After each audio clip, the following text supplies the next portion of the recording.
A mentor is someone who enables you to achieve, whereas a hero shows you what achievement looks like. And no one shows it better than today's special guest on this episode of Changemakers. If you Google him, 4 words come up: American entrepreneur and restaurateur, but that hardly encapsulates his many accomplishments and successes. Pick an industry, and he's conquered it. From the advertising industry, where he's won many awards and accolades, to working with some of the most iconic music greats, from Michael Jackson to Lionel Richie. He's even produced a Tony Award-winning Broadway show, Kinky Boots. At this point, you're probably wondering, what has this man not done? But more importantly, what has this man not excelled in? His restaurant empire spans the globe, from New York, Las Vegas, California, Shanghai to Dubai. Restaurants like ABC Kitchen, ABC Cocina, ABC V, Patria, the list goes on and on. If you Google top restaurants in the US year after year, you can be assured his name will come up. He's a visionary, he's a trailblazer, he's our change maker. He's the phenomenal Phil Suarez. Welcome. Hi, I don't know about phenomenal, but I'm very happy to be joining you. I'm very pleased that you're able to join us for Voice Latina's Changemakers series. Besides Changemakers, we have a segment that is called Yo Soy, I Am, which is our way to introduce our audience of Latinos and non-Latinos to the many ways U.S. Latinos are impacting our nation and economy. Can you give me a Yo Soy intro and tell us a little bit about Phil Suarez? Yo soy Felipe Suarez, Phil Suarez. Well, I'm just a Puerto Rican kid from the Heights who was very fortunate and have been able to achieve a lot of great things. Probably by circumstance, mostly by circumstance, and just taking advantage of, I would say, probably my street sense. Just growing up as a kid in New York and using those moments to enhance my life. I think you're being extremely modest. I know you have excelled since the beginning in a variety of ways, specifically early on in sports. Would you consider yourself a natural when it comes to baseball? Yeah, I was a pretty good athlete. I loved playing. As most kids in those days, you know, your folks would let you out the door and said, come back about 6 o'clock and not later or whatever time they said. And all you did all day, besides going to school, was play sports. We're talking about all kinds of sports, and even sports like kick the can, Johnny rides the pony, right. All things that involved some sort of being an athlete. We played CYO, we played PAL, YMCA. I'll give you a quick story. I remember I was playing basketball for St. Elizabeth's. You know, in those days, you were judged where you lived by the parish you were going to. But one day I was playing in a tournament, the finals of some CYO tournament, and I got into the gym, and as you know, in those days, the priests and the nuns would sit courtside, and they would have like drums, and they would really be part of the game. So I remember going out on the court and taking layups, and then all of a sudden the drum stopped, the priests were looking at me, and I said, well, what's going on? Well, I looked at myself and I was wearing a Jewish star on my thing, because the night before I played for the local YMHA team. So I did one of those, I went right back to the gym, put on my CYO shirt, and from there, the game continued. But that gives you a sense of what we did as kids those days. We were all part of a whole bunch of stuff, you know, and so it's a wonderful time to grow up. And you know, if I have any success now, a lot of it lends to those learning days as a kid. Absolutely, especially knowing your career. You do see traits grounded in sports, spotting talent, fielding the best teams.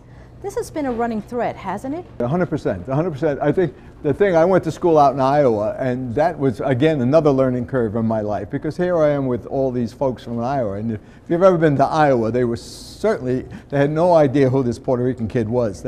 Well, I think all they wanted me to do is sing Maria, you know, and you know, do the whole score from West Side Story. I mean, it worked to my advantage, believe me, those hayrides were great. But it was also learning different types of folks from all over the country, and what their mindsets were. And so again, another learning curve. And so I'm very grateful going out there, although it's a very weird, for me, it was a whole nother experience. And I learned that really a lot of nice people out there. And so the Midwestern folks I'm very endeared to, because they also taught me a sense of responsibility and respect, and it wasn't all just street stuff.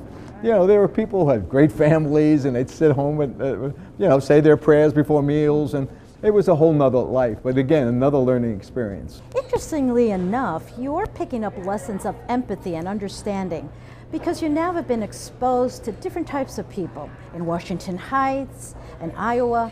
This kind of sensitivity lends itself well to what was to come when you took on that internship within advertising. Can you tell us about that? Well, my advertising career was very weird. And it was, I would like to say I got the first athletic scholarship in the history of advertising. So one day my friend Dennis Mazzella, who was a great art director for an agency called Papert, Koenig & Lois, in those days arguably the most creative agency in all ex-Doyle Dane guys. If you know the business, you'll understand what I'm saying. Well, they were a great creative shop, and I had no idea where Central Park was no less Madison Avenue. So my friend says, Phil, my boss, he's kind of a fanatic. He loves baseball, basketball, football, but this year he's got to win the advertising league in softball. And I was a fairly good windmill pitcher, meaning I pitched softball but with a little velocity. So he said, Phil, would you entertain coming down and maybe pitching softball for this ad agency for the summer while your summer months? I said, okay, I mean, it sounds interesting. I don't know, tell me about advertising. So what happens, so I got on the train, I went down to Madison Avenue with my glove in my hand. I went up to this big Ivy League, not Ivy Tower advertising building, and I go up and I look, and all of a sudden the owner of the ad agency comes out, and it's a guy named George Lois. And George Lois is arguably one of the great art directors, if not the greatest art director that ever was. And he has a glove in his hand and a ball. He throws me the ball. I'm not even there for 4 minutes. And he throws me the ball, and he says, all right, show me what you got. So I just pitched for the next 5 minutes. He said, you're hired. I said, what do you mean I'm hired? He said, no, you're hired. You got the job. So my job was to pitch softball and throw Trini Lopez parties for the ad agency. Until he said, this kid may have something. He put me in the television production department. Thus my beginning of advertising and television production. So in the next 2 years, I stayed there and I learned television production, during the summers until I finished school. And that's how so talking about luck, circumstance, right place, right time, and you like to try to capitalize on those kind of things. So, and I think that's what I did. And we won the advertising league for 2 years in a row, and so I was kind of like a mini hero to him. So it was great, and he is and will always be my mentor and my dear friend. I'm not doubting your prowess of baseball, but you're talking the greats of advertising. You were exposed to these people, and I'm sure there were a lot of lessons learned from being around them. Do you see from that experience what traits they were already seeing in you? You're obviously very charismatic, and somehow I think you're a natural salesperson. Can you give me some background on that? Well, for example, our softball team, which had guys like Carl Alley, Sam Scally, Ed McCabe, all these legends, they were all playing on the softball team that I was pitching for. And at that time, they were making collectively more money than the New York Yankees were making. And if you know anything about advertising, that's a whole different breed of folks. I mean, they were easy to really get to like, and because you had the Italian art director, the Jewish copywriter, and the WASPy management guy. So right there, then you had a group of very diverse people that you got to know, and they embraced me, because at the end of the day, they like winners, yes. And I was winning for them.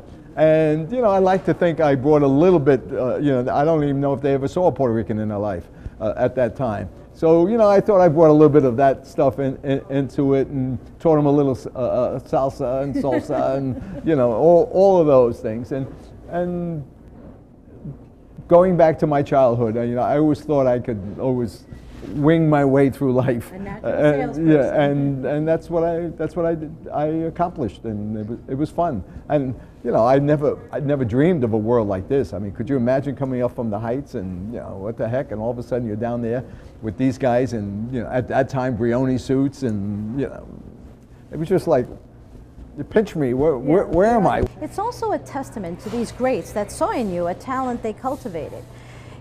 You may have come in through the door that baseball brought you in, but obviously I don't think you would have stayed as long as you did and accomplished what you did in that industry if it was just about one thing.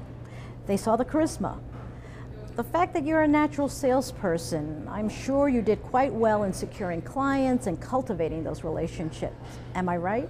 Yeah, it was great, because a lot of those guys were from places where I was, but in a different, from Brooklyn, from Queens, they all had neighborhoods, they all played kick the can, they all played stickball. So it was, in those days, that's what the city was all about. So I was accepted immediately, and it was, you know, godsend. And it seems like sports, again, was the underlying thread as we segue into the next big relationship that had a big effect in your life.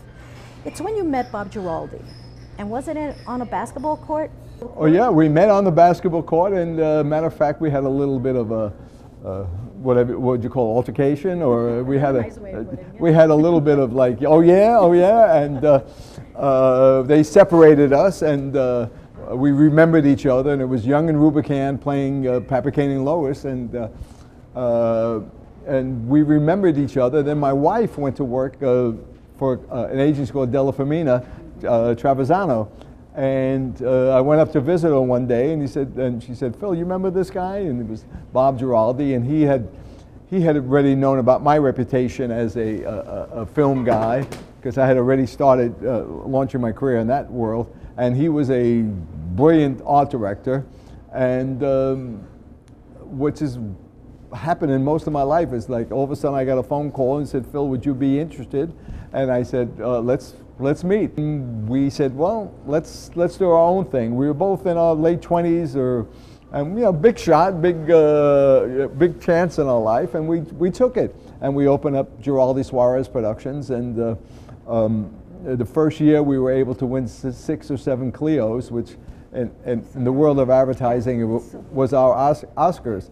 You know, I was very happy to be part of doing Eyewitness News, the launching, and we did one, especially one I love, called The Puerto Rican Wedding, which was Roger Grimsby and Geraldo Rivera, and it was in a wedding, a Puerto Rican wedding, and that put Eyewitness News on the map. And then we did beautiful stuff for hemophilia, and we were lucky that year. And the first year we were in business, we swept the awards.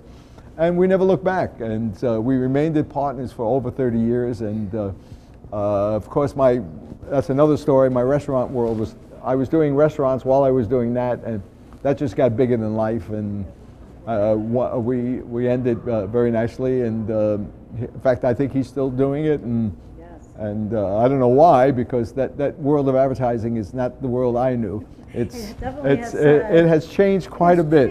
From those days. Oh yeah, in fact, it has nothing to do. It has nothing to do with what that was.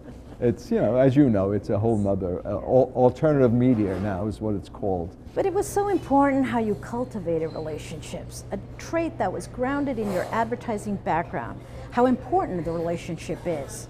And with Bob Giraldi and the production company you both founded, you were able to break new ground. You're very innovative and an out-of-the-box thinker. You formed a relationship with some of those iconic artists. I mean, no one just signs up with a new company, but before you know it, you have Michael Jackson, Lionel Richie, and Diana Ross. How did this come about? That came about because that was a medium that my partner and I were watching. It was up and coming, and there was there was an avenue there to find out a little bit more about, and I looked into it, and he looked into it, and I found the source that was responsible for doing music videos. And those days, that wasn't really a business; it was just a thought. And by circumstance, I met someone who knew of our work, and he had told me that Michael Jackson was interested in doing something. And I made a couple calls, and I had the pleasure of meeting, his managers, and they said, "Well, we're going to give you a shot." And it was quite a shot, because the first one we did was Beat It, and which a lot of folks at MTV said we're responsible for launching MTV and that whole music video world, because it took it into a very sexy, exciting level. And the way he was dressed, the way because at that time Michael had no identity. If you remember, people weren't sure what is Michael Jackson. Give me a little more. We love him, but he has no identity yet. And hopefully we helped him create that. And then all of a sudden we became a darling of his, and we went on to do stuff with him and Paul McCartney, a video called Say Say Say, and which I was in. I was in it with. I was walking in with LaToya in one of the in one of these scenes, so I got a kick out of that. And Paul McCartney, to this day, I keep on reminding him, like I remind Lionel Richie. Those guys think of those days very fondly. It was a very, it was cool, and it wasn't overdone. I mean, now, my goodness, I mean, geez, I mean, some of the costumes alone, and the elaboration, and the lighting, and there was much more creativity. Well, it's just like advertising was in those days. So you understood it. It's like my partner now in the restaurant world. He cooks understandably. You sit down at a meal, you get all the great flavors, but you know what you're eating, and that's what we did in those days with the videos. So pretty much, it was what it was. Again, it's about spotting talent. It's almost like you were looking for your best team, your best partners, your best recruit. Like Bob Giraldi, now we segue to Chef Jean-Georges Vongerichten. Wow, that's pretty darn good. I still can't pronounce his name. I call him Joe. So. Yeah, I call it Joe. I call him, "Hey Joe, what's happening?" But don't call him Gene George. Yeah. Oh, I better know. You spotted him early, at 26 years old or younger, and it was that eye that you have that made you think this guy's going places. He's got the talent. Going on 31, 32 years. Wow. Yeah. I mean, this again happened by chance and circumstance, and I was investing in a steakhouse on Gramercy Park, and these two guys who owned it said, "Phil, how about, can you take us to Cote Basque this week?" And I thought about it, and I said, Cote Basque, I'm not a Cote Basque kind of guy. I mean, I'm tired of that old French food and all that. But there's I've heard, and I hadn't been there. I heard there's a great young chef up at the Drake Hotel at Lafayette, and why don't we go up there? And we went up there, and we had this meal, and all of a sudden, the first time I've ever seen a kitchen that had a glass opening. You could see the whole kitchen and the performance going on. So here we are in this beautiful restaurant, and this young French kid with a little mustache, cute as can be, just working the room. And all of a sudden, it was food that you never imagined. It was food. All of a sudden, we were eating French food with carrot juice and emulsions, and it was just, my goodness. And just light and understandable and just wonderful. So, needless to say, these two gentlemen fell in love with him that evening. They fell in love. So I went to Europe to do a Lowenbrau commercial or Volvo or something. So I went over to Europe. I come back, and lo and behold, they had hired him as a consultant to our restaurant. And meanwhile, I was just an investor in this restaurant, and we had this wonderful gem of a restaurant. And lo and behold, he calls me, and I said, "Would you be interested?" In 1990, we opened up JoJo's, and JoJo's is still there, and we're still partners. You have always had your finger on the pulse on whatever industry. Even when you opened Patria, that was very innovative. That was the beginning, right, of the nouveau Latino cuisine? Oh, of course it was, and I always wanted to keep close to my roots. How did you stay one step ahead? I know, you're just thinking out of the box. You just trying to think that you know more than other people know, and you're just thinking out of the box and just taking shots. You know, that's what I always believed in. I saw great talent. I love talent. Creative people has always been part of my life. And at that time, Doug Rodriguez was one of the great young Latin talents in America as far as the food world went. And I liked the whole Nuevo Latino concept, and he was doing very well in, I'm going to say Yucca in Miami Beach. And I went there, I liked the food, I liked the flavors. I said, you know what, New York is ready for this. So I brought him over, and we opened up in my old place called Positano in the same place, because I thought New York was ready for it. And lo and behold, we got rave reviews, and then I kept on doing it. Yes, you certainly kept on doing it. That's why I call you a maverick, a visionary, a trailblazer. I don't want to tell you what my wife calls me. Well, speaking of Lucy, how did it go over when you changed the name of Patria to Lucy and then to ABC Kitchen? Because I had the opportunity at that time to make it into a John George restaurant. Right.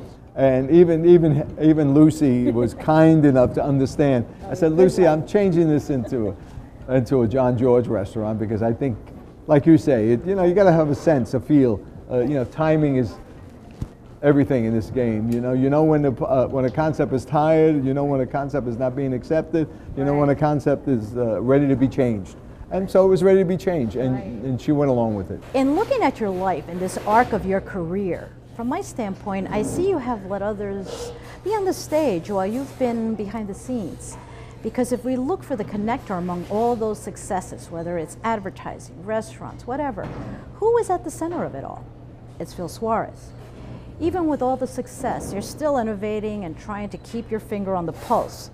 You're investing in a new tech startup, Salido, and your newest real estate investment in Seaport District, NYC.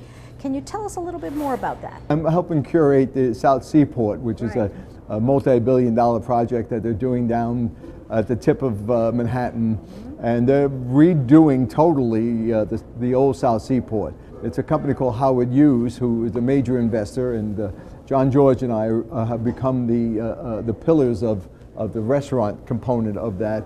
And I've been able to draw a lot of great young David Chang, those kind of guys into this project that I think it's going to be iconic. It's just so beautiful, and that neighborhood is just booming. My goodness, it's booming like crazy.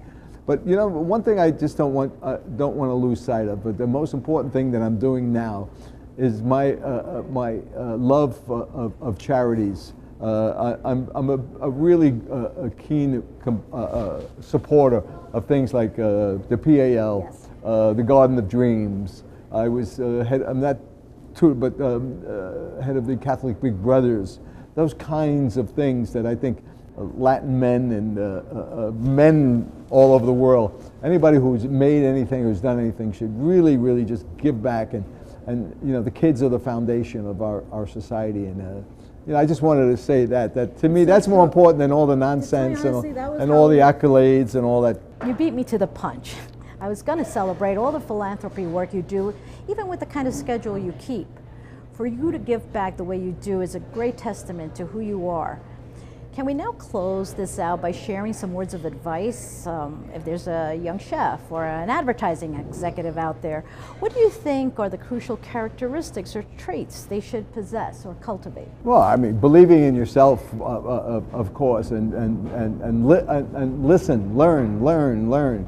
You're never too smart or too good or too bright or to learn from others. Don't close your ears. Just open up those ears and just perseverance, hard work. It hasn't changed. Perspiration, it just hasn't changed. It is what it is. It's a lot of hard work, a lot of decency, and the future is yours. It's up to you. You can, it's your whatever say. It's your oyster. It's your oyster, and add some. If you want to add some Tabasco to it, whatever you like.